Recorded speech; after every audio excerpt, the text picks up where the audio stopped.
Una ko pong napansin, pati mga media personalities, mga anchors, halimbawa dito sa GMA, ang tawag kay Senator Cayetano ay Cayetano lang.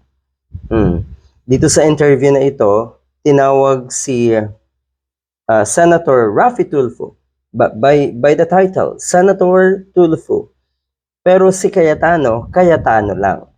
O ibig sabihin, deserve niya talaga yon. Hanggang doon lang siya. Hindi siya pwedeng tawaging senador. Kasi yung kanyang pagkakaluklok sa Senado, hindi naman kasi para sa taong bayan yan. Siguro mas maiging wag natin silang tawaging senador. Kasi obvious naman, ulitin natin, na ang kanilang layunin ay protektahan ang mga Duterte. Hindi pa ba kasi obvious yan? Sa kanila na mismo nang gagaling yan, katulad ni Padilla, ni Robin Padilla. Kaya ako rin, sanay na hindi ko sila matawag na senador. Kasi hindi pwede. Kasi hindi dapat. Mga gunggong na ito. So sa interview na ito, kung titignan nyo po, nagkukunwari daw, nagbabalat kayo daw etong si Cayetano.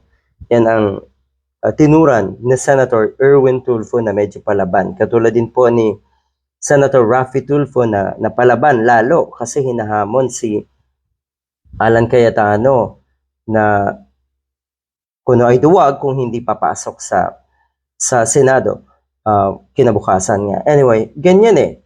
O ayan.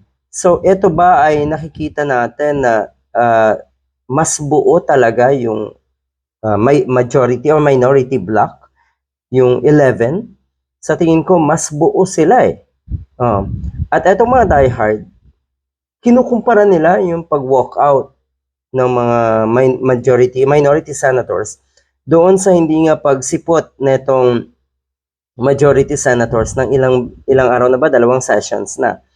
Ang laki ng nasasayang na pera ng taong bayan. Dahil ang sinasabi nga, 25 million kada araw ang expenses ng Senado pag may session. Tapos ano, yun na lang yun. Ay kung meron sigurong tuwang-tuwa sa sitwasyong yan ay yung mga empleyado na baka sakaling pauwiin na lang ng maaga. Ano ho? Ganyan. Pero syempre bayad. Ano ngayon ang balak gawin ng Senado? Ano ngayon ang mangyayari sa Senado? Lumalakas ang panawagan na mag-resign. Mag-resign na etong si Cayetano. Yan din po ang panawagan ng ilang dating senador. Dahil yan lang ang paraan para daw maisalba ang imahe ng Senado. At tayo naniniwala dyan. Resign, Cayetano.